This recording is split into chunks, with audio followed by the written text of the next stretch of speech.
Hello student, welcome to the 10th lecture of mechanism of organic reactions part 1। My name is Ram Parmar और आज के lecture में हम लोग एप्लीकेशंस ऑफ रेजोनेंस स्टार्ट करेंगे ना। स्टूडेंट्स, अगर हम बात करें रेजोनेंस की तो लास्ट 3 से 4 लेक्चर से हम लोग सिर्फ रेजोनेंस पढ़ते आ रहे हैं।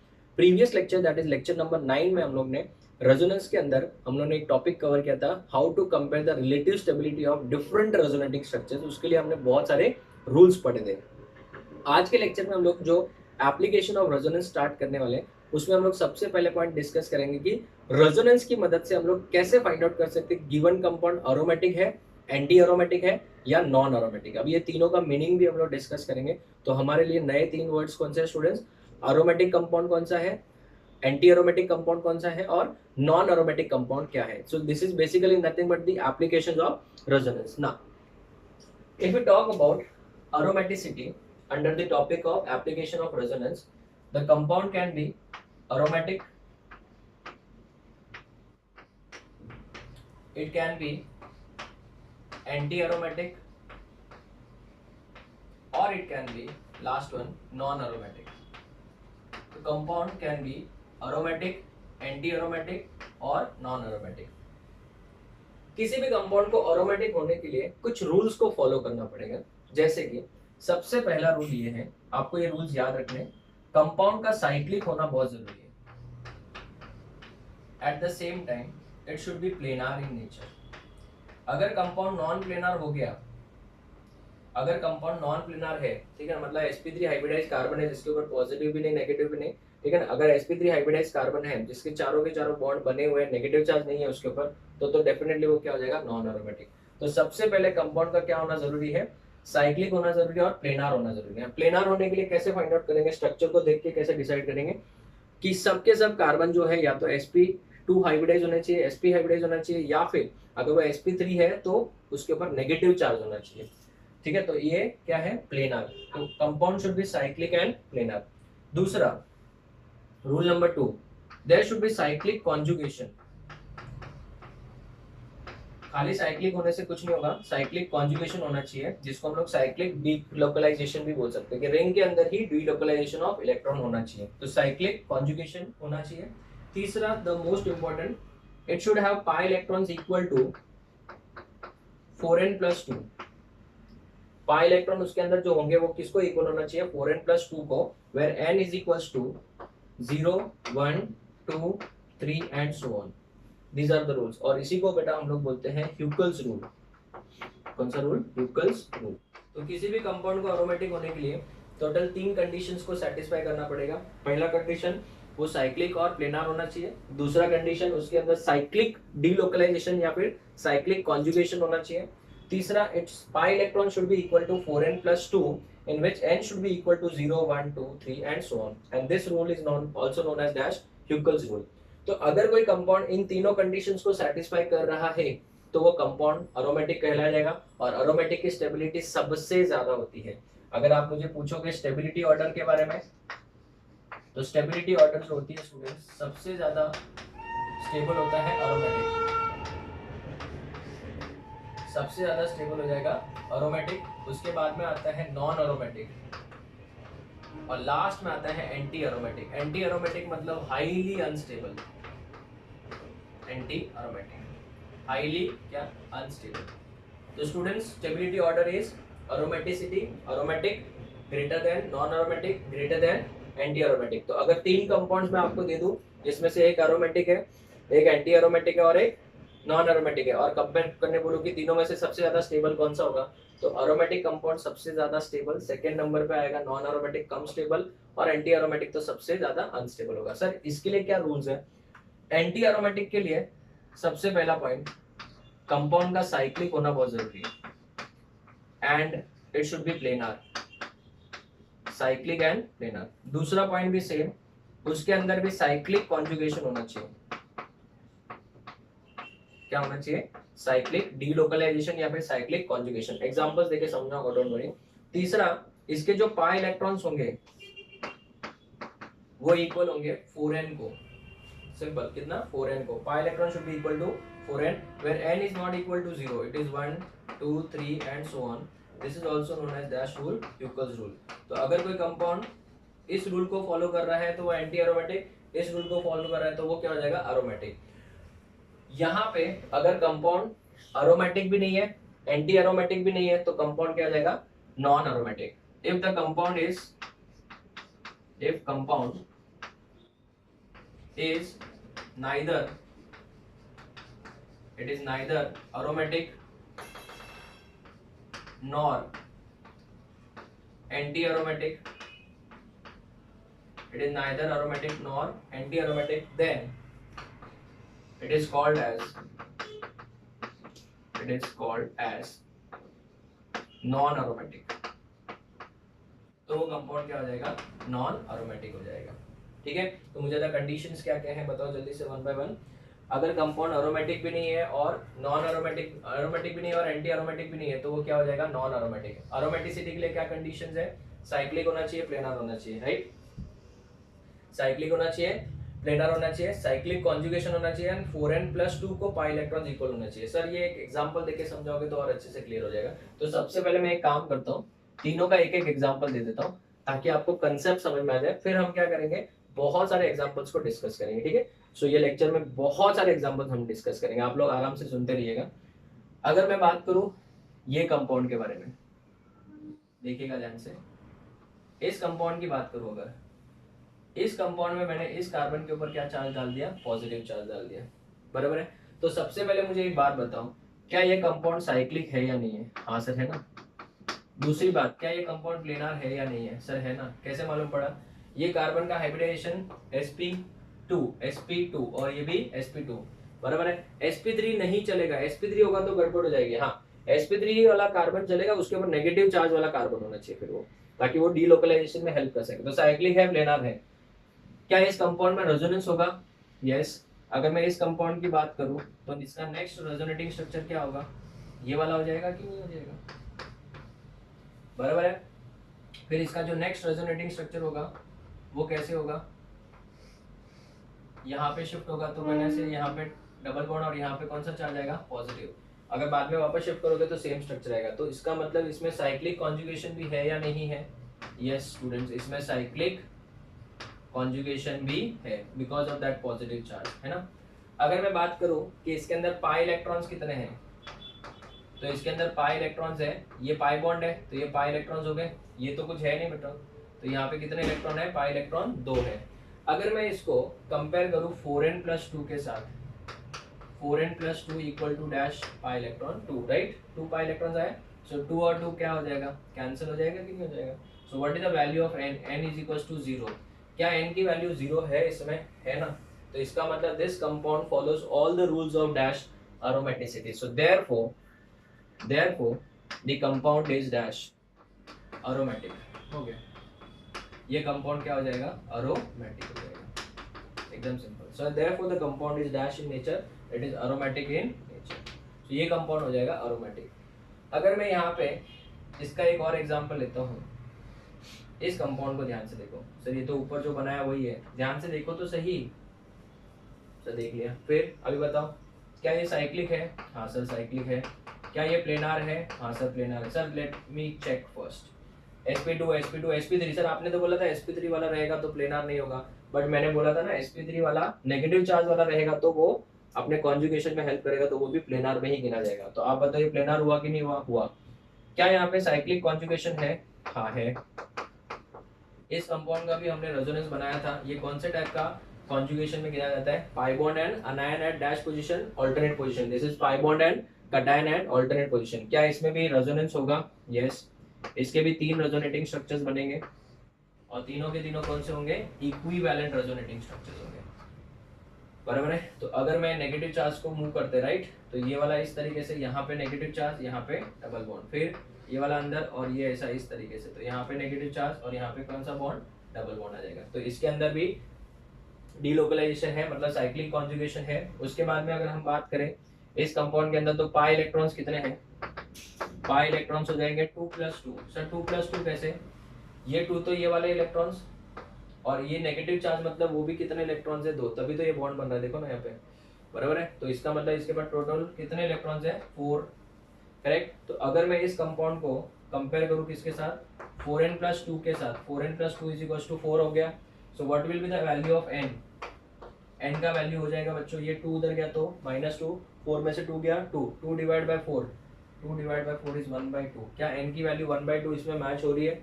नहीं। तो इसका मतलब ये कंपाउंड एरोमेटिक तो नहीं है। इतना तो श्योर हो गया कि ये कंपाउंड क्या नहीं है, एरोमेटिक तो नहीं है। तो स्टूडेंट्स अगर ये कंपाउंड एरोमेटिक नहीं है, क्यों? क्योंकि ये 4n+2 को फॉलो नहीं कर रहा है। तो सर हम क्या करें? तो एक काम करो, दोनों के लिए इतना तो सेम ही रहा, अभी खाली 4n के साथ चेक करो। अगर मैं 4n के साथ इन 4 इलेक्ट्रॉन्स को 4 पाई इलेक्ट्रॉन्स को चेक करो, so what will be the value of n? n का वैल्यू 1 आ रहा है। क्या n की वैल्यू यहाँ पे 1 है? हाँ। इसका मतलब therefore the compound is dash, the compound is anti aromatic, the compound is dash in nature, anti aromatic हो जाएगा। सो ये कंपाउंड एंटी एरोमेटिक है और ये कंपाउंड एरोमेटिक है। तो कहना से दोनों में जमीन आसमान की फर्क है स्टेबिलिटी वाइज। ये हाईली स्टेबल है and this is highly unstable, third number पे आ रहा है, राइट। अगर मैं एक और एग्जांपल लेता हूं तो कहना से मैंने एक एरोमेटिक का एग्जांपल ले लिया, एक एंटी एरोमेटिक का एग्जांपल ले लिया, एक हम लोग ले लेते हैं नॉन एरोमेटिक वाला, ठीक है ना। मैंने पहले ही बोल दिया नॉन एरोमेटिक। चलो अभी अगर हम इस कंपाउंड को देखें तो ये साइक्लिक है, बट क्या ये प्लेनार है? नहीं। तो ये देखो, ये कार्बन जो है ये वाला, क्या यहाँ पे नेगेटिव चार्ज है? नहीं। ये कार्बन कौन सा हाइब्रिडाइज्ड है? sp3 हाइब्रिडाइज्ड है। तो अगर ये sp3 हाइब्रिडाइज्ड है तो मतलब प्लेनार हो ही नहीं सकता है। सो कहना है इज इट प्लेनार और नॉन प्लेनार? Non planar. और वर्ड जब नॉन प्लेनार आया तो क्या वो एरोमेटिक हो सकता है? नहीं। क्या वो एंटी एरोमेटिक हो सकता है? नहीं। तो दोनों में से कुछ भी नहीं है, तो ये क्या हो जाएगा? Therefore it is non aromatic, therefore the compound is non aromatic. जैसे ही हमको एक sp3 हाइब्रिडाइज्ड कार्बन मिल जाता है जो कि नेगेटिवली चार्ज नहीं होना चाहिए बस, तो वो क्या हो जाएगा? Non aromatic. तो स्टूडेंट्स मैंने तीनों का एक एक एग्जांपल दिया है। अभी हम लोग बहुत सारे एग्जांपल डिस्कस करेंगे, जेई एडवांस के लेवल के भी क्वेश्चंस थोड़े बहुत मैं डिस्कस कराऊंगा, ठीक है। तो I think it is very clear. आपको सबसे पहले क्या चेक करना है एरोमेटिसिटी के लिए?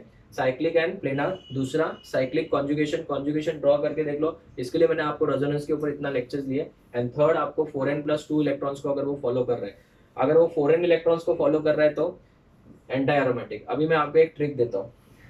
सर क्या ट्रिक है? एकदम ध्यान से सुनो। अगर आपके पाई इलेक्ट्रॉन्स 4 के टेबल में आते हैं, listen to me carefully, don't waste your time when you solve the questions. अगर आपके पाई इलेक्ट्रॉन्स का जो वैल्यू आपने निकाला है वो अगर 4 के टेबल में आता है, 4 के टेबल में, 2 के टेबल में नहीं, अगर वो 4 के टेबल में आ रहा है तो कंपाउंड क्या हो जाएगा?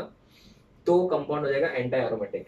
अगर वो 4 के टेबल में नहीं आ रहा है तो वो एरोमेटिक हो जाएगा। जैसे पाई सब कुछ चेक करने के बाद अब यहाँ पे पाई इलेक्ट्रॉन कितने हैं? 2 है। तो क्या 4 के टेबल में आ रहा है? नहीं। सब कुछ चेक करने के बाद अभी मैं यहाँ पे टाइम वेस्ट नहीं करूंगा, 4 के टेबल में नहीं आ रहा है तो क्या लिखूंगा? Direct aromatic. यहाँ पे सब कुछ चेक करने के बाद पाई इलेक्ट्रॉन कितने हैं? 4 आए। 4 आए तो मतलब 4 के टेबल में 4 1 जा 4, तो इसका मतलब वो क्या हो जाएगा? Anti aromatic. यहाँ पे चेक करने की जरूरत ही नहीं थी, क्यों?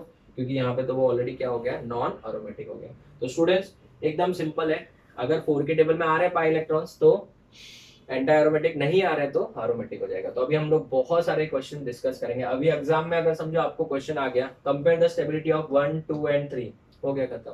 कितना इजी है, 1 2 एंड 3 तीनों की स्टेबिलिटी कंपेयर करने बोलेंगे तो ये सबसे ज्यादा स्टेबल, सेकंड नंबर पे नॉन एरोमेटिक और लास्ट में कौन आएगा? एंटी एरोमेटिक, ठीक है। तो late us discuss more examples, बहुत सारे एग्जांपल डिस्कस करेंगे। आप इसका फोटो लो फिर हम आगे बढ़ते हैं।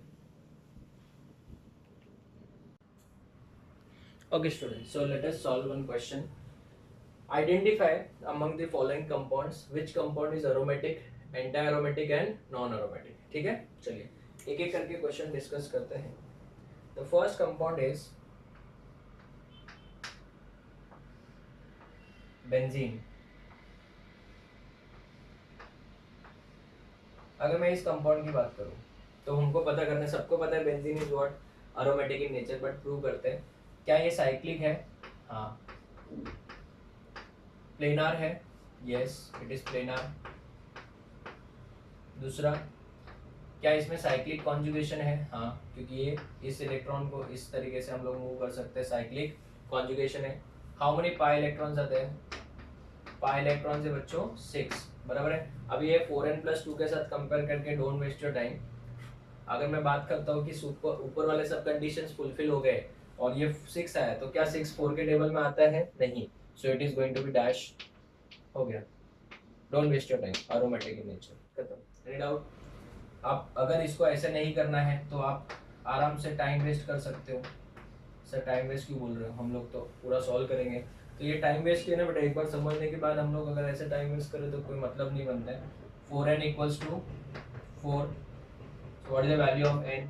इक्वल टू 1 हो जाएगा।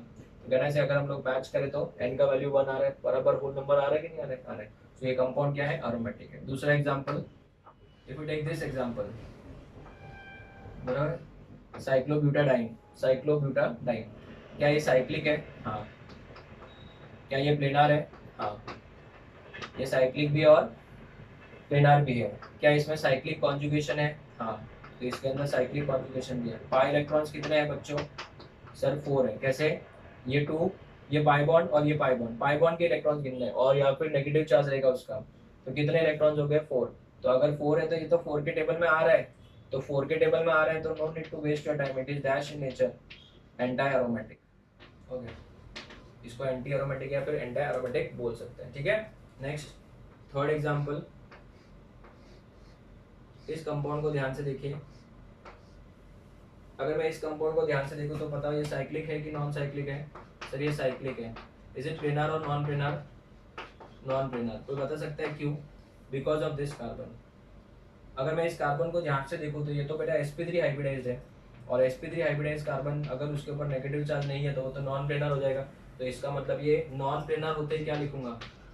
Non aromatic. क्यों? क्योंकि एरोमेटिक भी नहीं है और नॉन एरोमेटिक भी नहीं है। Is it clear? So these are the 3 examples. Let us discuss more examples. आप लोग ट्राई करिए अभी एग्जांपल्स जो मैं लिख रहा हूँ बोर्ड पे।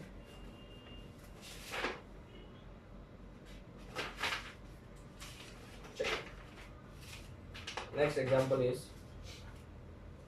नंबर 4।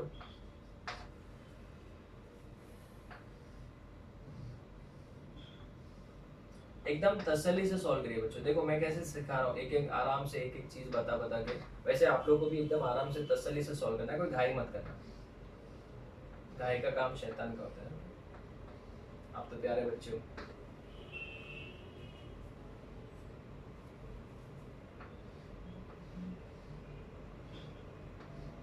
आराम से इनको सॉल्व करो। जस्ट इमेजिन करो कि आप ऑफलाइन लेक्चर में बैठे हो, ठीक है, और मैंने बोर्ड पे ये क्वेश्चंस ड्रॉ किए। द ओनली थिंग, अभी आप अपने फ्रेंड के साथ बात नहीं कर सकते, बस यही है और कुछ नहीं। बाकी से सब सीखिए।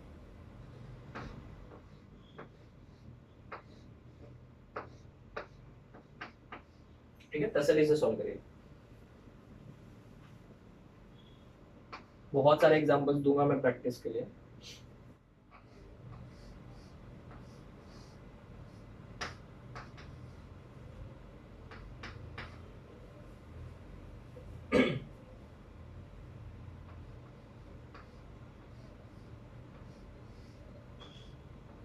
जब कभी भी बोरॉन दिख जाए तो समझ जाना कि वो एक पॉजिटिव चार्ज का ही काम कर रहा है।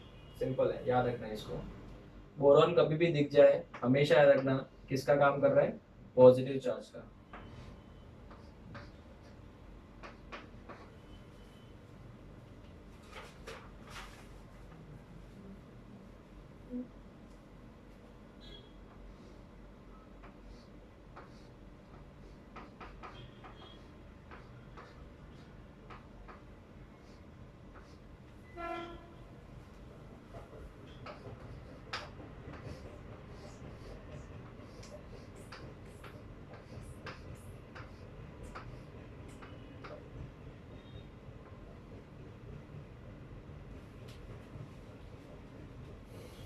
चलिए, और भी बहुत सारे एग्जांपल्स हैं, हम लोग एक एक करके पहले इनके आंसर डिस्कस करते हैं, ठीक है।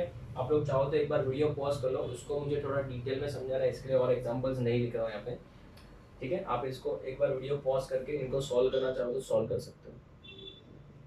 हो गया? चलो डिस्कस करें आंसर्स। सबसे पहली बात तो ये कि कंपाउंड साइक्लिक है कि नॉन साइक्लिक है?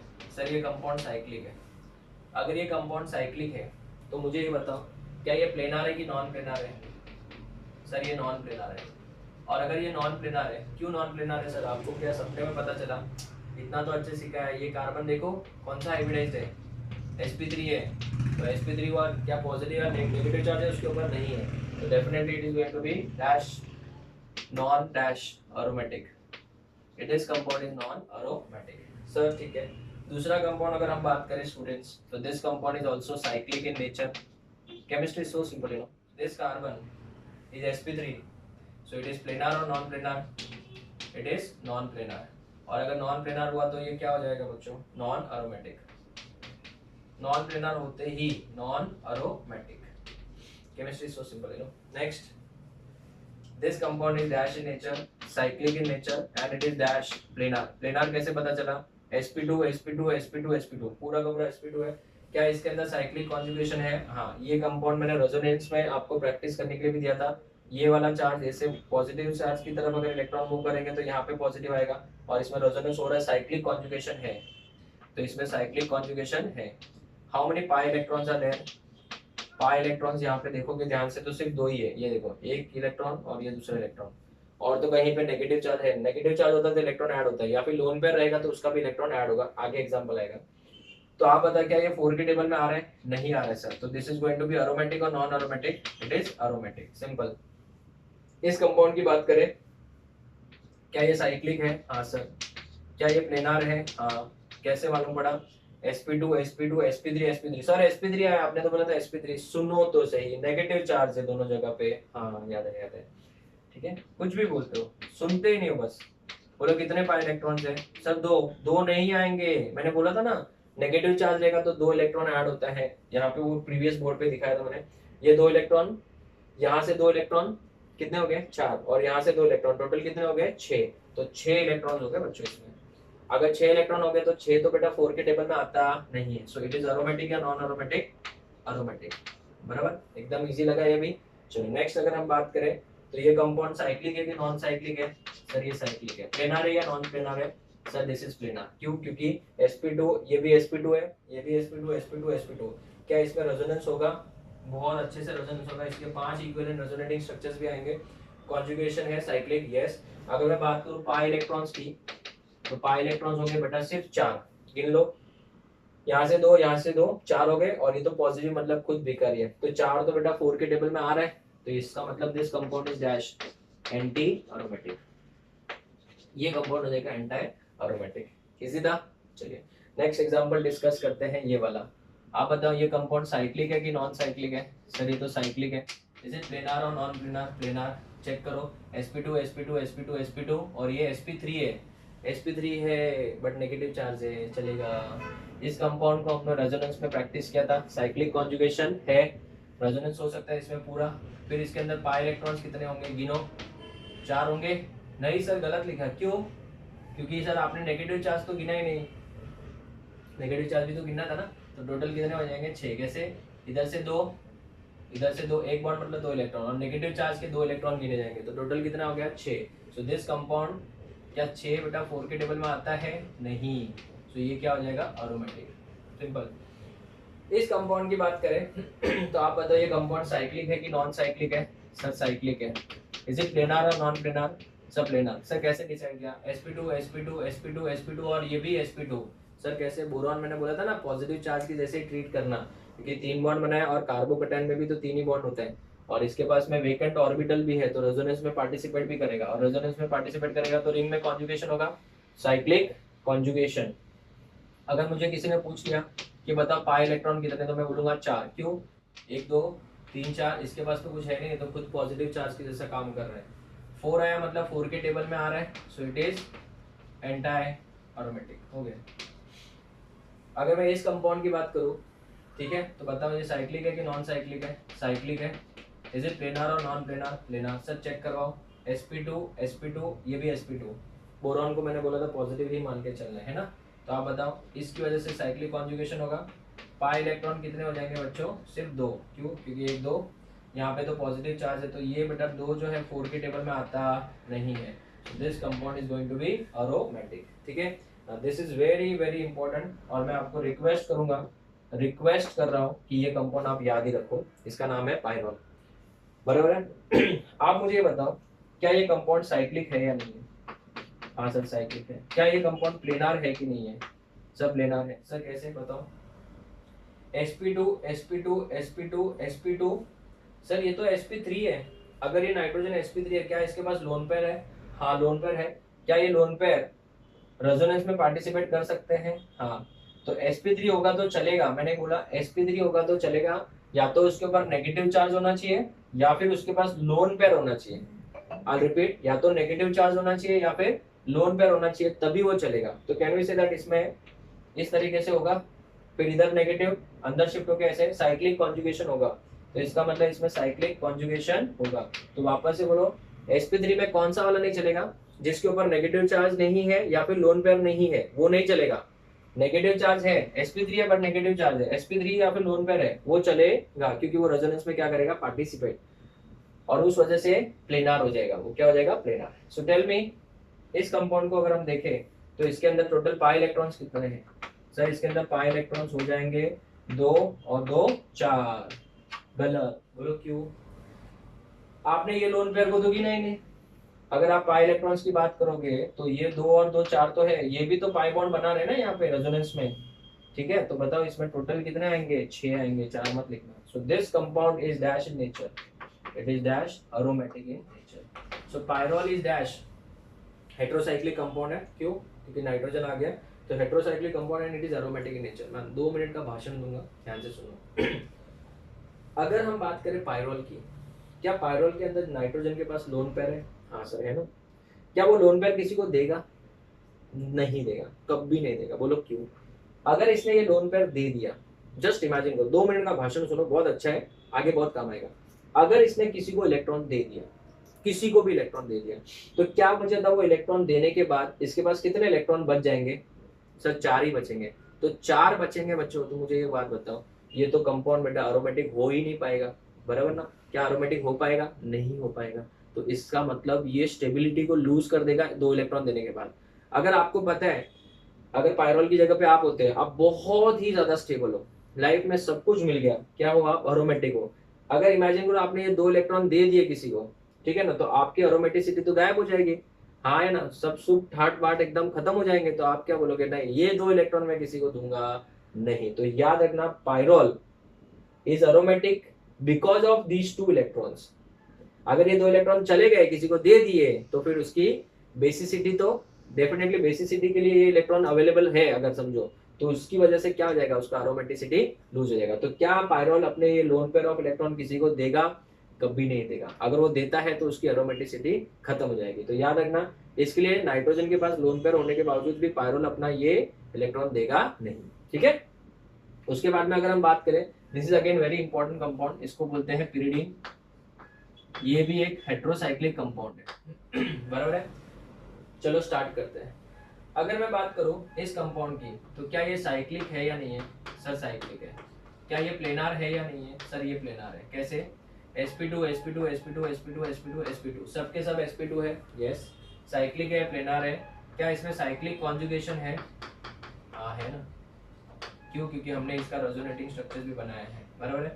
अगर मैं इसके पाई इलेक्ट्रॉन्स की बात करूं तो पाई इलेक्ट्रॉन्स कितने आएंगे? 1 2 3 4 5 6 पाई इलेक्ट्रॉन, बराबर है। अभी बहुत सारे बच्चे बैठे बैठे सोच रहे होंगे, सर ये आपने ये वाला क्यों नहीं लिया? ये 2 भी तो है ना, इधर ये भी तो 2 इलेक्ट्रॉन है, बट ये वाला रेजोनेंस में पार्टिसिपेट नहीं करेगा। सर क्यों नहीं करेगा? ये ऐसे तो हो सकता है ना, ऐसे।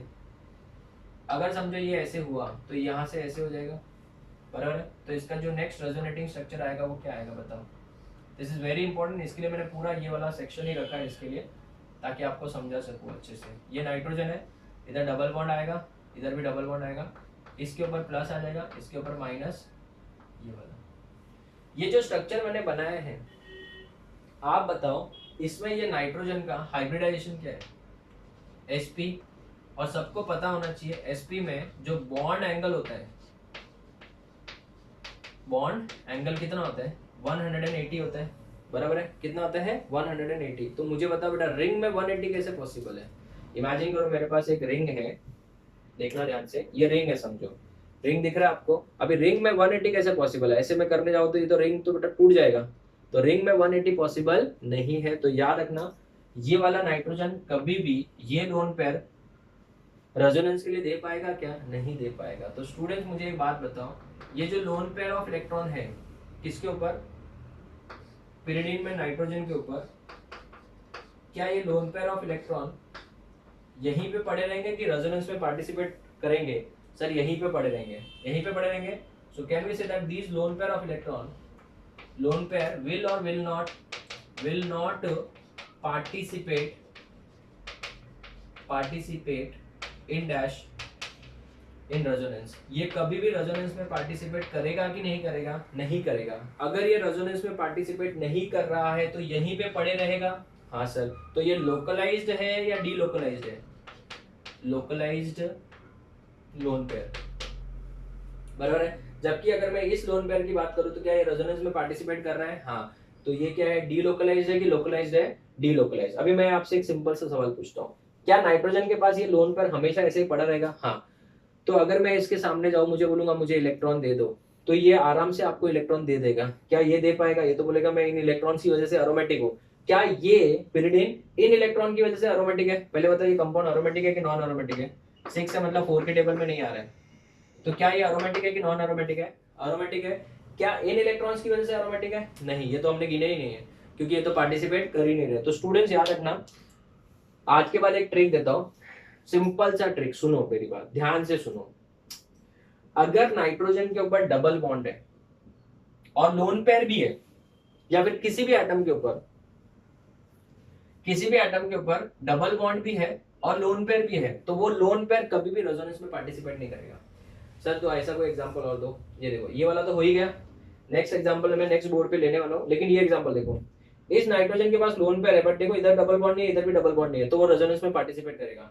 ऐसा क्यों नहीं कर सकता? बिकॉज इसके करने के बाद वो नाइट्रोजन कौन सा हाइब्रिडेशन में चला जाएगा? sp में. और रिंग में बेटा 180 पॉसिबल नहीं है, पूरा स्ट्रक्चर डिस्टर्ब हो जाएगा. इस वजह से याद रखना, ये वाला जो इलेक्ट्रॉन है वो लोकलाइज्ड है कि नॉन लोकलाइज्ड है? नॉन लोकलाइज्ड है. मतलब सर ये लोकलाइज्ड लोन पेयर है, और ये वाला कौन सा है? नॉन लोकलाइज्ड, मतलब डीलोकलाइज्ड लोन पेयर है. तो स्टूडेंट्स आप बताओ, पिरिडीन है वो एरोमेटिक है, और ये भी क्या है? एरोमेटिक है. अभी मैं आपसे एक सवाल पूछता हूँ, ठीक है ना? दिस इज लिटिल कि फ्यूचर के लेक्चर्स का है, बट मैं अभी यहाँ पे कनेक्ट करवाता हूँ आपको.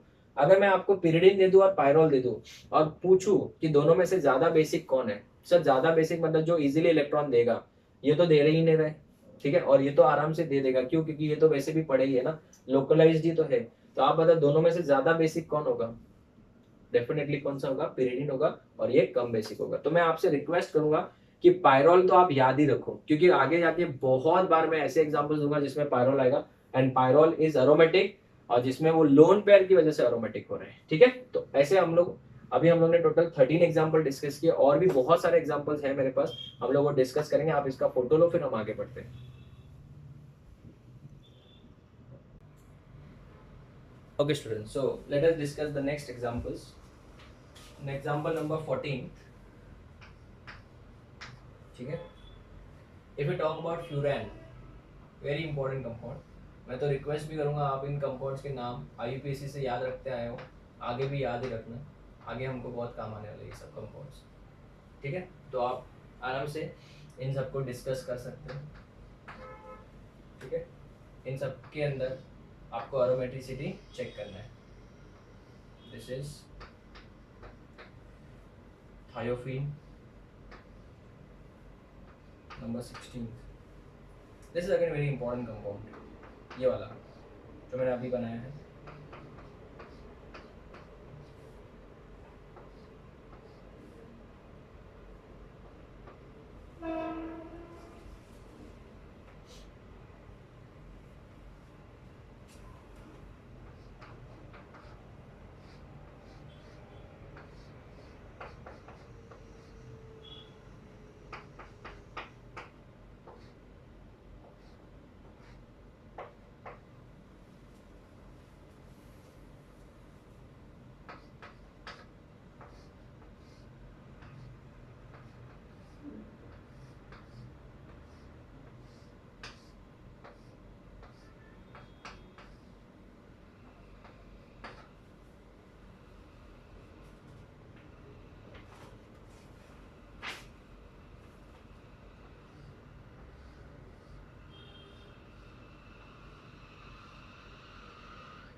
ठीक है, वीडियो पॉज करके इनको आप अटेंड कर सकते हो गया। चलो डिस्कस करते हैं। सबसे पहले मुझे ये बताओ, कंपाउंड साइक्लिक है कि नॉन साइक्लिक है?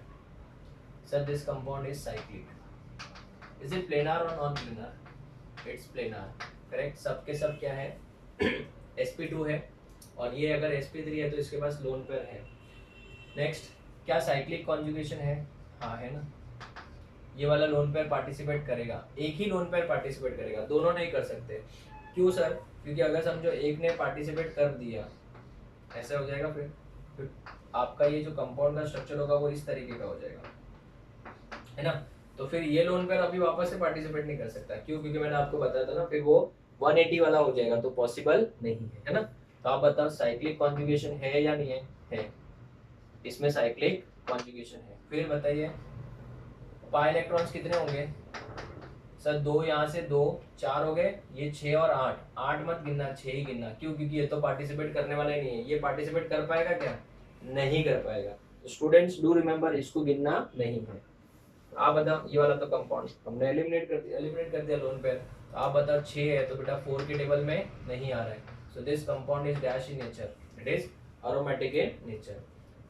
नेक्स्ट अगर हम बात करें इस कंपाउंड के बारे में, क्या ये साइक्लिक है? हाँ। क्या ये प्लेनार है? हाँ, करेक्ट है। फिर बाद में बताओ, क्या इसमें साइक्लिक कॉन्जुगेशन है? इसमें साइक्लिक कॉन्जुगेशन है। आप बताओ इसमें पाई इलेक्ट्रॉन्स कितने हैं? 6 होंगे। क्यों? क्योंकि ये भी पार्टिसिपेट करेगा, बट ये वाला पार्टिसिपेट नहीं करेगा, क्योंकि एक लोन पेयर पार्टिसिपेट करेगा, बाद में तो 180 वाला प्रॉब्लम हो जाएगा। तो वापस से 6 ही आ रहा है, तो बेटा अरोमेटिक है कि नॉन अरोमेटिक है? अरोमेटिक है। अभी अगर हम लोग डायरेक्ट ट्रिक्स अप्लाई करें तो इसके पास भी लोन पेयर है। अभी जरा बताओ, इस कंपाउंड की बात करें तो ये वाला लोन पेयर पार्टिसिपेट करेगा कि नहीं करेगा? सर ये तो करेगा। What about this one? ये वाला लोन पेयर पार्टिसिपेट नहीं करेगा, बराबर है। क्यों? क्योंकि ये इसके ऊपर डबल बॉन्ड है। तो अगर मैं इसे पार्टिसिपेट कराऊं तो यहाँ पे तो 180 वाला जाएगा, 5 मेंबर में 180 कैसे होगा? So student this compound is definitely no doubt it is cyclic and planar, it is cyclic and planar, बराबर है। दूसरी बात अगर हम बात करें, क्या इसमें साइक्लिक कॉन्जुगेशन है? इसमें साइक्लिक कॉन्जुगेशन भी है। बताओ पाई इलेक्ट्रॉन्स कितने हो जाएंगे? पाई इलेक्ट्रॉन होंगे 2, 2 4, 2 6। तो अगर 6 हो जाएंगे तो compound is dash in nature, it is aromatic in nature. क्यों? क्योंकि ये तो गिनने नहीं थे। अगर मैं बात करूं तो क्या ये वाले लोन पेयर को गिनना है हमको? नहीं गिनना है। ये वाले लोन पेयर को भी गिनना नहीं है। तो क्या कंपाउंड साइक्लिक है? क्या कंपाउंड प्लेनार है? क्या कंपाउंड में साइक्लिक कॉन्जुगेशन है? पाई इलेक्ट्रॉन्स कितने हैं? 6 है, तो ये तो 4 के टेबल में नहीं आता। So it is aromatic in nature. This is very important. Propylium carbocation मैंने बताया भी था, वेरी वेरी इंपॉर्टेंट। साइक्लिक है, प्लेनार है। क्यों? क्योंकि हर कार्बन sp2 हाइब्रिडाइज्ड है। देख सकते हो इधर भी मैंने चेक कराया था आपको। अगर sp3 है तो लोन पेयर या नेगेटिव चार्ज होना चाहिए। चीजों को अच्छे से समझना है बच्चों, बहुत सारे एग्जांपल लेने वाला हूं मैं। उसके बाद में नेक्स्ट अगर हम बात करें तो इसमें साइक्लिक कॉन्जुगेशन है। पाई इलेक्ट्रॉन्स कितने हैं? पाई इलेक्ट्रॉन्स है 6। कैसे? 2 4 6, इधर तो पॉजिटिव है। तो आप बताओ क्या 6 4 के टेबल में आ रहा है? नहीं। So it is dash in nature, aromatic in nature. आप मुझे था इसमें और इसमें कोई डिफरेंस नहीं है। क्यों? क्योंकि पॉजिटिव की जगह पे बोरॉन आ गया, बस खत्म। तो कहने से compound is dash, it is cyclic, it is planar, it shows cyclic conjugation. Pi electrons कितने हो जाएंगे? 6, 2 4 6, इधर कुछ नहीं है इसके ऊपर, खुद इलेक्ट्रॉन डेफिशिएंट है। So this compound is also dash in nature, aromatic in nature. चलिए, दिस कंपाउंड इज नैफ्थलीन। सबको पता है naphthalene is also aromatic in nature. तो बताओ क्या ये साइक्लिक है? हाँ। ये is planar? Yes. Her carbon sp2 है, देख लो हर कार्बन sp2 है। क्या इसमें साइक्लिक कॉन्जुगेशन है? हाँ। इसके अंदर पाई इलेक्ट्रॉन्स कितने गिनो? पाई इलेक्ट्रॉन हो जाएंगे 10। कैसे? 2 4 6 8 10, 10 हो गए। क्या 10 बेटा 4 के टेबल में आ रहा है? सो इट इज अरोमेटिक। नहीं आ रहा है? नहीं आ रहा तो क्या हो जाएगा? अरोमेटिक है। This is anthracene. एंथ्रासीन अगर हम बात करें, क्या ये कंपाउंड साइक्लिक है? हाँ। क्या ये कंपाउंड प्लेनार है? यस, डेफिनेटली प्लेनार है। क्या इसके अंदर साइक्लिक कॉन्जुगेशन है? हाँ। आप इसको रिंग के अंदर कॉन्जुगेशन करवा सकते हो, आराम से दिखेगा। इस कंपाउंड की अगर बात करें तो पाई इलेक्ट्रॉन्स कितने हो जाएंगे बच्चों? 14। कैसे गिनो मेरे साथ? 1 bond, 2 bond, 3 bond, 4 pi bond, 5वां pi bond, 6th pi bond, 7th pi bond, 7 2 जा 14, एक पाई बॉन्ड मतलब 2 इलेक्ट्रॉन, 7 2 जा 14. So this compound again it is dash aromatic in nature. It is aromatic in nature. Now ये compound थोड़ा सा हटके है, ठीक है, ध्यान देना. देखने के बाद तो हमको लगता है कि ये कंपाउंड क्या होना चाहिए. अगर इस कंपाउंड को ध्यान से देखें तो हमारे लिए कंपाउंड क्या है बच्चों, ये है sp3 हाइब्रिडाइज्ड. अगर ये sp3 हाइब्रिडाइज्ड है तो डेफिनेटली क्या हो जाएगा, बोलो. अगर ये sp3 हाइब्रिडाइज्ड है तो नॉन प्लेनर हो गया, नॉन प्लेनर है तो नॉन एरोमेटिक. बट स्टूडेंट इसमें ना टॉटोमेरिज्म होता है, ध्यान देना. क्या होता है टॉटोमेरिज्म. यहाँ के जो 2 H है उसमें से एक H यहाँ पे बॉन्ड इसके शिफ्ट करके, टॉटोमेरिज्म सेकंड चैप्टर में मैंने सिखाया था आइसोमेरिज्म में, इस वजह से मैंने बोला ना जीओसी के सब चैप्टर्स एक दूसरे से कनेक्टेड है. और यहाँ पे ये हो जाए OH, बराबर है. तो क्या मुझे था, ये कंपाउंड साइक्लिक है, हाँ. प्लेनार भी है, हाँ. साइक्लिक कॉन्जुगेशन भी है, हाँ. पाई इलेक्ट्रॉन्स कितने हैं, 4 है, बराबर है. पाई इलेक्ट्रॉन्स अगर 4 है तो क्या हो जाएगा, anti dash aromatic. This compound is anti aromatic in nature. ठीक है, आप इसका एक बार फोटो ले लो, हम लोग और एग्जांपल्स डिस्कस करते हैं. आप देखोगे धीरे धीरे क्वेश्चंस का जो लेवल है बढ़ रहा है. नेक्स्ट बोर्ड पे हम लोग और थोड़े अच्छे लेवल के क्वेश्चन डिस्कस करेंगे. आप इसका फोटो ले लो. Okay students, so let us discuss the next question. अगर हम बात करें नेक्स्ट क्वेश्चन डिस्कस करने से पहले 2 इंपॉर्टेंट नोट्स हम लोग याद कर लेते हैं. ये बहुत ही ज़्यादा इंपॉर्टेंट है हमारे लिए, ठीक है. उसमें से सबसे पहला इंपॉर्टेंट नोट है, in isolated rings if one ring is aromatic, अगर एक रिंग क्या है बच्चों, एरोमेटिक है, then the compound is also aromatic. Sir नहीं समझा, जैसे मैं आपको एग्जांपल देता हूँ. नंबर 1, अगर हम बात करें इस कंपाउंड के बारे में, ध्यान देना, बहुत ही अच्छा कंपाउंड. इस कंपाउंड की बात करें तो ये कौन से रिंग्स है, आइसोलेटेड रिंग्स है. they are connected by single bonds. So if 2 rings are connected by single bond, then they are called as what, isolated rings. अगर isolated rings में किसी एक रिंग के अंदर भी aromaticity दिखता है, दोनों को अलग अलग ट्रीट करना है. अगर एक रिंग के अंदर भी aromaticity दिख रहा है तो कंपाउंड इज ऑल्सो aromatic. तो अगर मुझे कोई पूछ ले कि बताओ ये कंपाउंड aromatic है या नहीं है, फिर अगर मुझे ये पूछ ले कि बताओ ये दूसरा जो कंपाउंड दिख रहा है ये aromatic है या नहीं है, देखो ऐसा वाला. बहुत ही प्यारा क्वेश्चन है ये भी.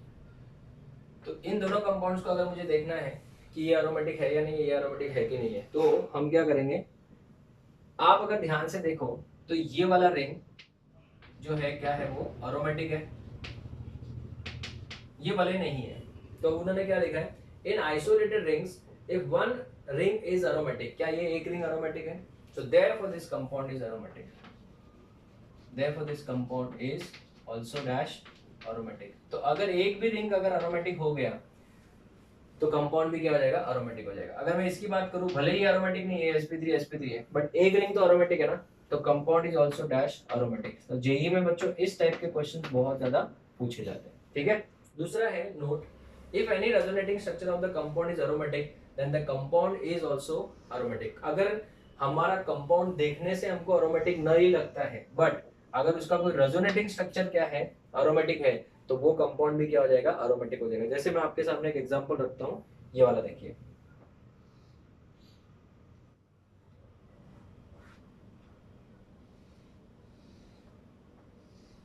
ठीक है, अगर इस कंपाउंड की बात करें बराबर, तो इसको हमको समझने में थोड़ा डिफिकल्टी हो सकती है.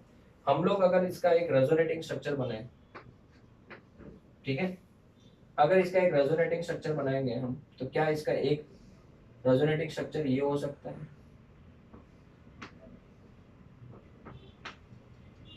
यस और नो, ये एक रेजोनेटिंग स्ट्रक्चर है. तो आप मुझे बताओ क्या ये रेजोनेटिंग स्ट्रक्चर दिख रहे हैं, हाँ. आप मुझे बताओ इस कंपाउंड की बात करें ये वाला, तो अभी ये रिंग एरोमेटिक है कि नहीं है, एरोमेटिक है सर. क्यों, क्योंकि साइक्लिक है, प्लेनार भी है, कॉन्जुगेटेड भी है, और इसके पास में कितने पाई इलेक्ट्रॉन है, 2, जो कि 4 के टेबल में नहीं आ रहा है. तो क्या ये कंपाउंड एरोमेटिक हुआ कि नॉन एरोमेटिक हुआ, एरोमेटिक. तो स्टूडेंट्स इसके अंदर पोलैरिटी आ रही है, क्या आ रही है बच्चों, पोलैरिटी. तो ऐसे कंपाउंड्स जिसके अंदर पोलैरिटी आती है, मॉलिक्यूल जिसके अंदर क्या आ जाती है, पोलैरिटी आती है due to aromaticity, So the molecules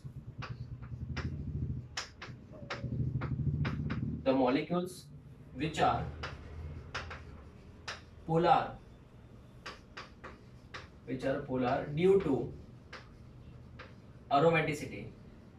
आप मुझे बताओ ये मॉलिक्यूल जो है ये ए फॉर्म में रहना पसंद करेगा कि बी फॉर्म में रहना पसंद करेगा?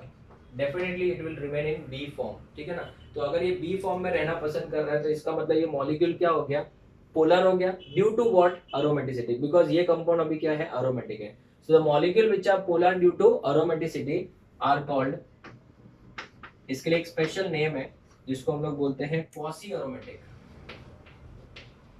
कौन सा? Quasi aromatic. तो आप मुझे बताओ इसके एक रेजोनेटिंग स्ट्रक्चर में क्या था, aromaticity आ गया। So if any resonating structure of the compound is aromatic then the compound is also what, aromatic. तो ये कंपाउंड भी क्या है, अरोमेटिक ही होगा। So compound is dash in nature, aromatic in nature. और अगर किसी कंपाउंड में अरोमेटिसिटी की वजह से क्या डेवलप हो रहा है, पोलैरिटी डेवलप हो रहा है, प्लस माइनस डेवलप हो रहा है, तो ऐसे वाले कंपाउंड्स को क्या बोलेंगे, क्वासी अरोमेटिक। ना क्वासी अरोमेटिक जो होते हैं they are highly stable, and they are soluble. Why they are soluble? Because they have polar nature, plus and minus develop हो रहा है, तो इसकी वजह से बेटा क्या होगा, they are highly soluble in what, polar solvent, ठीक है ना। they are highly soluble in dash, अगर ये कंपाउंड पोलर है तो सॉल्वेंट भी कैसा होना चाहिए, polar, that is water like. So they are highly soluble in polar solvent. Sir ऐसा कोई एग्जांपल और दो ना। ऐसा एग्जांपल मेरे पास और है, ये देखिए जरा। अगर मैं other examples of quasi aromatic, अगर मैं इस एग्जांपल को ध्यान से देखूँ, ध्यान से आप लोग भी इस एग्जांपल को सोचिए, टेक योर ओन टाइम, घाई मत करिए। इस कंपाउंड को ध्यान से देखिए, ये कंपाउंड के अंदर अरोमेटिसिटी है या नहीं है, देखिए जरा ध्यान से। सर ऐसे तो समझ में नहीं आ रहा है, लेकिन अगर मैं स्टूडेंट्स इसको ऐसे ब्रेक कर दूं तो देखो ध्यान से। तो अभी ये पोलर था कि नॉन पोलर था, नॉन पोलर था, लेकिन जैसे ही मैंने बॉन्ड को ब्रेक कर दिया, कहना चाहिए कंपाउंड क्या हो गया, पोलर हो गया कि नॉन पोलर हो गया, पोलर हो गया। इस O के ऊपर माइनस और इसके ऊपर क्या हो गया, प्लस। अभी आप बताओ ये कंपाउंड साइक्लिक हुआ कि नॉन साइक्लिक हुआ, साइक्लिक है। इज इट प्लेनार और नॉन प्लेनार, सर प्लेनार है। क्या इसमें साइक्लिक कॉन्जुगेशन है, यस डेफिनेटली है। क्या इसके पास में पाई इलेक्ट्रॉन कितने हैं बच्चों, 6 है, 2 4 6, ये वाला मत गिना, ये तो रिंग के बाहर है, वो तो वैसे भी पार्टिसिपेट नहीं करने वाले रेजोनेंस में। रिंग की बात करें ना, साइक्लिक कंपाउंड्स आर क्या, अरोमेटिक होते हैं, नॉन साइक्लिक थोड़ी है, तो बाहर है रिंग के बाहर, वो पार्टिसिपेट नहीं करेगा। सो इज इट अरोमेटिक और नॉन अरोमेटिक, अरोमेटिक। ओके, तो मुझे एक बात बताओ, भले इसमें आपको समझ में नहीं आ रहा, लेकिन इसका one of the resonating structure में तो क्या है, अरोमेटिसिटी आ रही है। तो ऐसे कंपाउंड जिसके अंदर पोलैरिटी बन रही है बिकॉज ऑफ अरोमेटिसिटी, ऐसे कंपाउंड्स को क्या बोलते हैं, क्वासी अरोमेटिक। कौन से अरोमेटिक, क्वासी अरोमेटिक। ऐसे कंपाउंड बेटा जेई में बहुत बार पूछे जाते हैं और ये बहुत ही इंपॉर्टेंट कैटेगरी ऑफ कंपाउंड्स है। ऐसे हम लोग थोड़े और एग्जांपल डिस्कस करते हैं, आप इसका फोटो ले लो पहले। Okay students, so let us discuss the next examples, very important example. ये सब बहुत ही अच्छे अच्छे एग्जांपल सिलेक्ट किए मैंने। फर्स्ट वाला ये जो कंपाउंड है इसका अगर आप देख सकते हो तो यहाँ पे ट्रिपल बॉन्ड है, इसको बेंजाइन बोलते हैं। और ये बेंजाइन बेटा एक रिएक्शन इंटरमीडिएट है।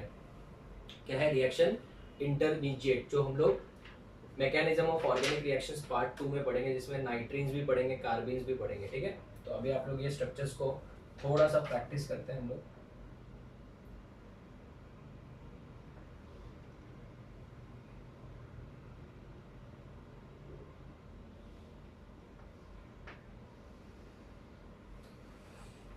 बराबर नहीं बन रहा है तो मैं देखिए, आप इसको फर्स्ट वाले को अटेम्प्ट करिए।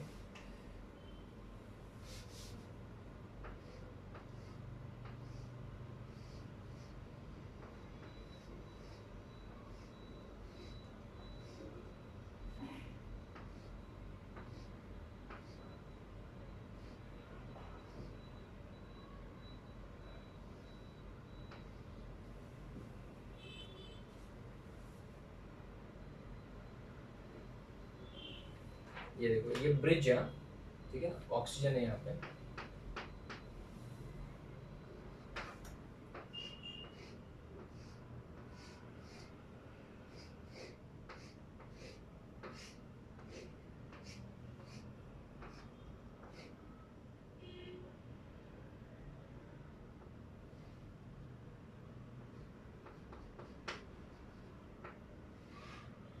यहाँ पे NH ग्रुप है। कौन सा ग्रुप है? NH। फोर्थ स्टूडेंट्स, ये सब चीज़ें आपके नोट्स में एकदम परफेक्टली ऑर्डर वाइज ही लिखना, क्योंकि मैंने ना क्वेश्चंस बनाने के टाइम में, नोट्स बनाने के टाइम में बहुत ही सोच समझ के बनाए हुए हैं कि कौन से क्वेश्चंस लाइन से आने चाहिए ताकि आपको समझने में इजी हो जाए। पहले इजी क्वेश्चंस, फिर थोड़े मीडियम, फिर थोड़े हम लोग ने डिफिकल्ट क्वेश्चंस लिए है ना। चलो एक एग्जांपल हो गया NH2 का, ये ले लेते हैं CH2 का। ये भी यहाँ पे एक ब्रिज है। फिफ्थ एग्जांपल ले लेते हैं।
ठीक है, आप लोग सोचते रहेंगे कुछ अजीबोगरीब एग्जांपल लिख दिया सर ने तो, बट डोंट वरी, सबके आंसर्स मैं डिस्कस करूंगा तो आपको कॉन्फिडेंस आएगा। ठीक है, चलिए अगर हम बात करें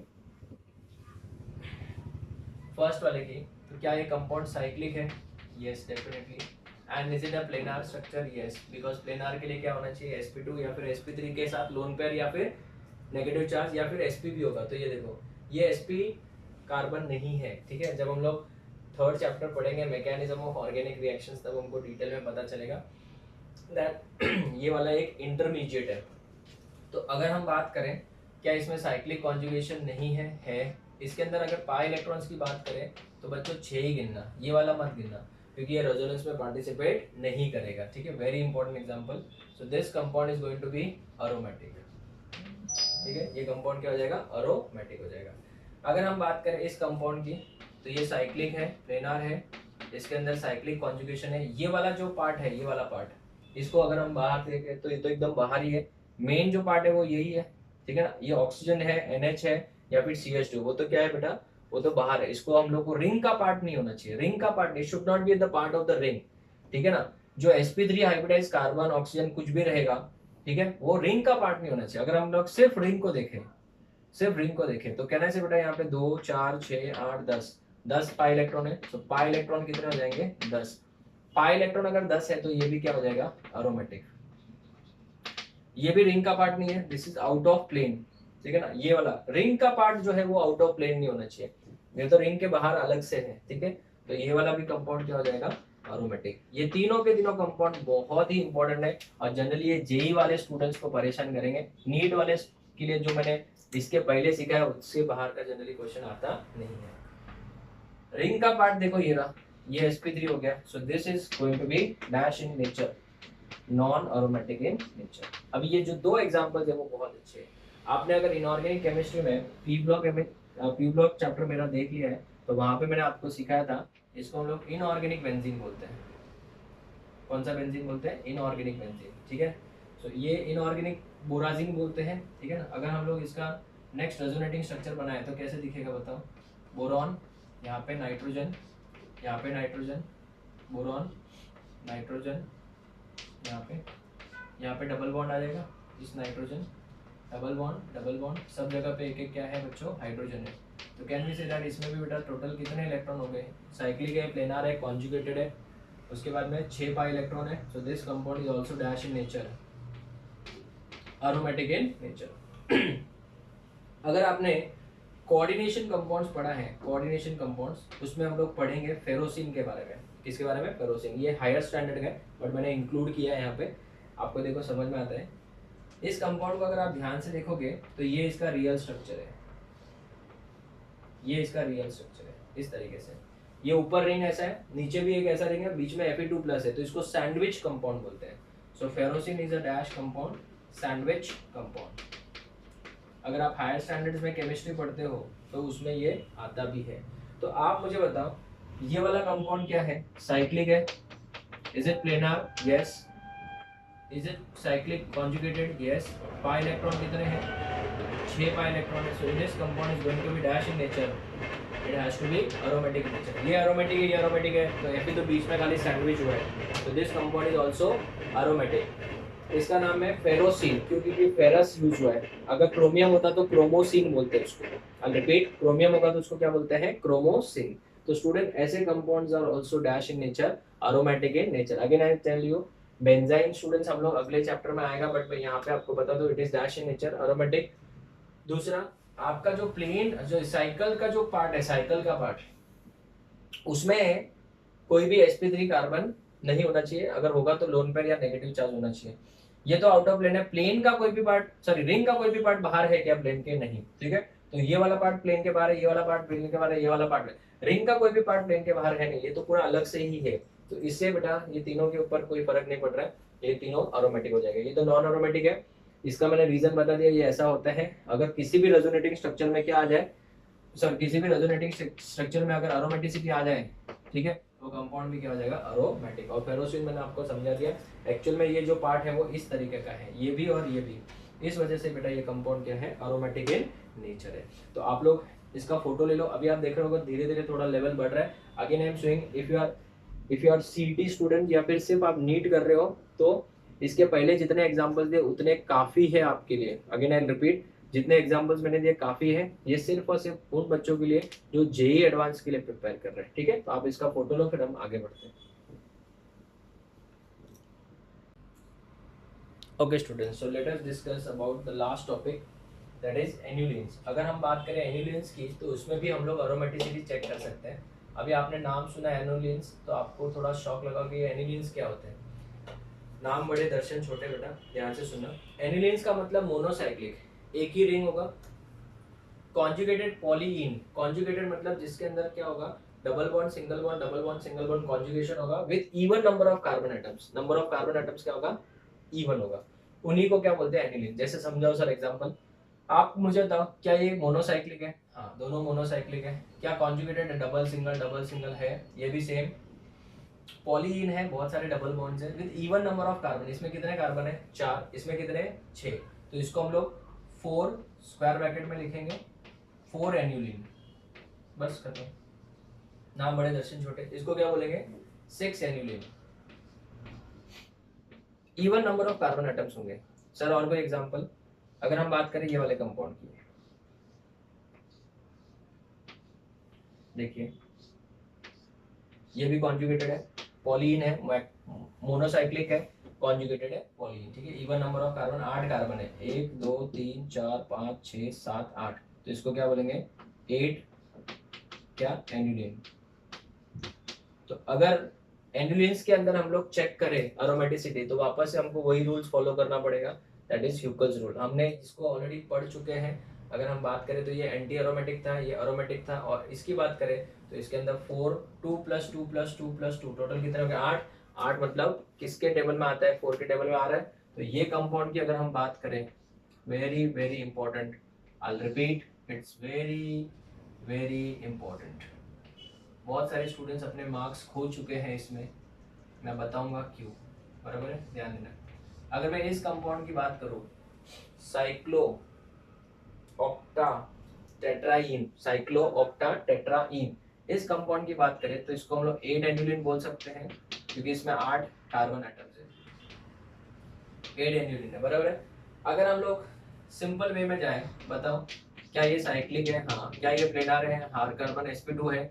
दूसरी बात बताओ, क्या इसमें साइक्लिक कॉन्जुगेशन है? हाँ, साइक्लिक कॉन्जुगेशन है। अगर मैं बात करूं पाई इलेक्ट्रॉन्स की, तो पाई इलेक्ट्रॉन्स हो जाएंगे 8 अगर बेटा देखने जाए तो 4 के टेबल में आ रहा है, so this compound should be anti-aromatic. It should be anti-aromatic. But students, let me tell you one thing. This answer is wrong. Sir, ऐसा क्यों? Experimentally, it has been observed that जिसका जितना इसका अनस्टेबिलिटी होना चाहिए उतना अनस्टेबिलिटी है नहीं, एंड बाद में पता चला that this compound is non-aromatic. Sir ऐसा कैसे हो गया? ये हादसा कैसे हट गया? तो student, let me tell you one thing. कुछ एग्जांपल जो मैं अभी आपको बताने वाला हूँ वो आपको याद रखने, सिर्फ 2 या 3 एग्जांपल्स ही ऐसे जिसमें एक्सेप्शन बोल सकते हो. ऐसा क्यों? क्योंकि ये कंपाउंड बेटा बहुत ही बड़ा है. 8 मेंबर रिंग्स है. 8 मेंबर रिंग्स है मतलब फ्लेक्सिबल है. तो अभी मुझे एक बात बताओ, इसको बोलूंगा कि तुम्हारा रिजल्ट आया एंटी एरोमेटिक, तो ये तो बेटा हाईली क्या हो जाएगा? अनस्टेबल हो जाएगा. तो ये कंपाउंड अपने आप को ये क्या कर रहा है? एंटी एरोमेटिक है ना, इससे अपने आप को बेटा टब शेप में कन्वर्ट कर सकता है. ये टब शेप क्या होता है सर? अगर मैं इस कंपाउंड को ध्यान से देखूं तो यहाँ पे 8 कार्बन है, ठीक है. ये कंपाउंड क्या करता है? अपने आप को नॉन प्लेनार लेके जाता है. नॉन प्लेनार टब देखा होगा आपने. टब जो होता है वो प्लेनार होता है कि नॉन प्लेनार होता है? Non planar. इस तरीके से अपने आप को कन्वर्ट कर लेता है. तो अगर वो इस तरीके से अपने आप को कन्वर्ट कर लेता है तो कैन वी से दैट बेटा इज इट प्लेनार और non planar? Now it is non planar. तो नॉन प्लेनार आते ही क्या मुझे बताओ ये अरोमेटिक होगा कि नॉन अरोमेटिक होगा? It should be non aromatic. हो गया. Is it clear? तो स्टूडेंट्स, एंटी अरोमेटिक से तो बेटर ही है ना. तो ये एग्जांपल याद रखना, बहुत बार पूछा जाता है. सर एक और एग्जांपल है जो आपको याद रखना है, ये वाला जो अभी मैं ड्रॉ कर रहा हूँ. देखिएगा यहाँ पे, इस कंपाउंड को ध्यान से देखिए. ये कंपाउंड ए भी एक ऐसा है जिसमें आपको बहुत बार कंफ्यूजन हो सकता है, ठीक है. इस कंपाउंड को अगर आप ध्यान से देखोगे तो आपको ये कंपाउंड नैफ्थलीन जैसा दिख रहा है, बट यहाँ पे नैफ्थलीन नहीं है, यहाँ पे बॉन्ड नहीं है. देखो यहाँ पे बॉन्ड नहीं है. सो ये कंपाउंड अगर हम देखने जाए एक्सेप्शन वाला कंपाउंड है, साइक्लिक है, इट इज प्लेनार क्योंकि हर कार्बन sp2 हाइब्रिडाइज्ड है. क्या इसमें साइक्लिक कॉन्जुगेशन है? हाँ, इसमें साइक्लिक कॉन्जुगेशन भी है. इसके अंदर अगर हम बात करें पाई इलेक्ट्रॉन्स की, तो पाई इलेक्ट्रॉन्स कितने हैं? 2 4 6 8 10 पाई इलेक्ट्रॉन है. क्या ये 10 4 के टेबल में आ रहा है? नहीं. तो ये कंपाउंड क्या होना चाहिए हमारे हिसाब से? अरोमेटिक होना चाहिए. But students, again I am saying this answer is wrong. क्यों? क्योंकि बाद में पता चला कि जितना इसकी स्टेबिलिटी होनी चाहिए उतनी इसकी स्टेबिलिटी नहीं है, नॉन अरोमेटिक है ये. सर इसका कारण क्या है? इसका कारण सुनो ध्यान से सुनो. अगर मैं बात करूँ इस कंपाउंड के बारे में, ये कंपाउंड जो है इस तरीके का है. बहुत बड़ा बनाया ताकि आपको समझा सको अच्छे से, ठीक है. इस तरीके का है. इस कंपाउंड के अंदर यहाँ पे आपको एक डबल बॉन्ड दिख रहा होगा और यहाँ पे भी एक आपको क्या दिख रहा है? Double bond. यहाँ पे भी डबल बॉन्ड इस तरीके से, ठीक है. यहाँ पे भी डबल बॉन्ड और यहाँ पे भी डबल बॉन्ड. करेक्ट. अगर मैं बात करूँ तो ये कार्बन कौन सा हाइब्रिडाइज है? sp2. तो क्या यहाँ पे एक हाइड्रोजन होगा कि नहीं होगा? होगा सर. तो डेफिनेटली 120 एंगल पे एक और यहाँ पे हाइड्रोजन होगा, बराबर है. तो आप मुझे ये बताओ इन दोनों हाइड्रोजन में क्या हो रहा है? रिपल्शन होगा कि अट्रैक्शन होगा? देखो ना, एकदम डिप्रेशन में, ये भी डीप आ रहा है, ये भी डीप जा रहा है. तो दोनों एक दूसरे के क्लोज आ गए. क्लोज आने की वजह से बेटा इन दोनों में क्या होगा? रिपल्शन होगा. तो रिपल्शन होगा तो लेस स्टेबल या मोर स्टेबल? Less stable. तो ये दोनों अपने आप का रिपल्शन कम करना चाहेंगे कि बढ़ाना चाहेंगे? कम करना चाहेंगे. So to decrease the dash repulsion, to decrease the repulsion, ये हाइड्रोजन और ये हाइड्रोजन एक दूसरे से दूर जाएंगे. सो दूर जाएंगे तो मुझे मतलब पहले तो एक साथ में ऐसे थे तो प्लेन में थे, लेकिन दूर जाएंगे तो मॉलिक्यूल क्या हो जाएगा? ऐसे बाहर आएंगे तो प्लेनार होगा कि non planar? Non planar. So therefore molecule becomes non planar. और अगर मॉलिक्यूल नॉन प्लेनार हो गया तो कंपाउंड बेटा क्या हो जाएगा? अरोमेटिक कि non aromatic? Non aromatic. So this is a very very important example. तो स्टूडेंट्स, ये दो जो है बेटा आपको किसके तौर पे याद रखना है? ये आपका हो गया एक्सेप्शन नंबर 1, ये भी हो गया आपका एक्सेप्शन नंबर. तो ये कब हो रहा है? जब एनिलियन के अंदर नंबर ऑफ कार्बन एटम्स बढ़ रहे हैं. क्यों? क्योंकि जब नंबर ऑफ कार्बन एटम्स बढ़ेंगे तो उसके अंदर फ्लेक्सिबिलिटी, बहुत बड़ा रिंग होगा तो बेटा वो क्या हो जाएगा? फ्लेक्सिबल होने चालू हो जाएगा. तो याद रखना साइक्लोऑक्टाटेट्राइन टफ शेप ले लेते हैं और इसके अंदर जो ट्रांस हाइड्रोजन है उनके अंदर रिपल्शन होने की वजह से बेटा वो स्टेबिलिटी क्या हो जाएगी, कम हो जाएगी। ठीक है, आप इसका फोटो लो, फिर हम लोग थोड़े से 2-3 एग्जांपल और डिस्कस करके then we will stop. Okay students, so let us discuss these two last examples. बहुत बड़े डायग्राम दिख रहे हैं, ये जेई एडवांस वाले बच्चों के लिए, बट नीट स्टूडेंट्स भी इसको देख सकते हैं, बहुत इजी है, ध्यान से देखिएगा। तो आज के लेक्चर में मैंने थोड़े एग्जांपल्स अच्छे वाले भी डिस्कस किए हैं, तो थोड़ा बहुत स्टूडेंट को डाउट हो सकता है तो प्लीज़ एक बार वीडियो वापस से देख सकते हैं। जेई वाले स्टूडेंट्स के लिए, स्पेशली नीट वाले स्टूडेंट्स के लिए, तो मैंने जो एग्जांपल्स पहले डिस्कस किए थे उसी में से एग्जांपल्स पूछे जाते हैं।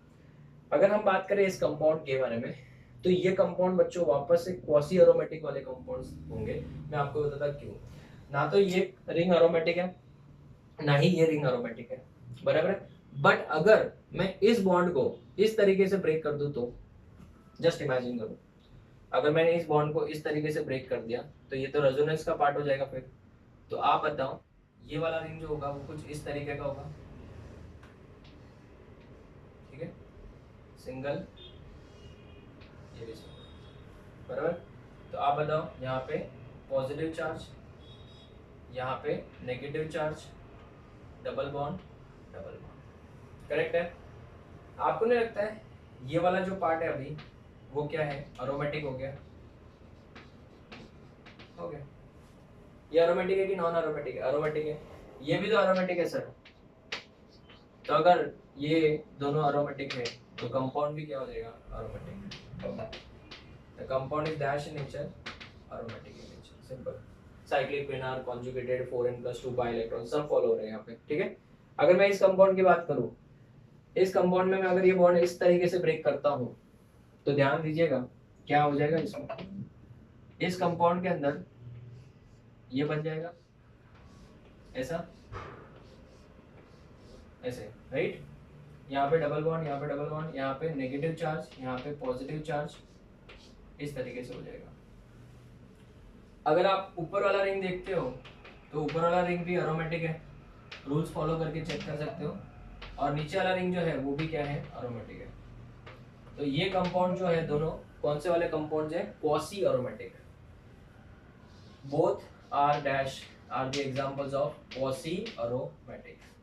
मतलब polarity is induced in the compound due to aromaticity, therefore these are what, quasi aromatic। ये कंपाउंड क्या है बच्चों, क्वासी एरोमेटिक है, ठीक है। So these are two very important examples. और ये होता है खत्म आपका पूरा का पूरा कंसेप्ट ऑफ व्हाट, एरोमेटिसिटी। मैंने बहुत एग्जांपल डिस्कस किए, ये तो कुछ नहीं है। जब हम लोग थोड़े लेक्चर्स हाइपर कॉन्जुगेशन के बाद जब हम स्टार्ट करेंगे एमसीक्यू डिस्कशन, तो उसमें और थोड़े एमसीक्यूज हम लोग इसके ऊपर बेस्ड सॉल्व करेंगे। सो this is the best of aromaticity and we have finished with resonance and its application. Next lecture will be starting with hyperconjugation. Till then, thank you students, take care.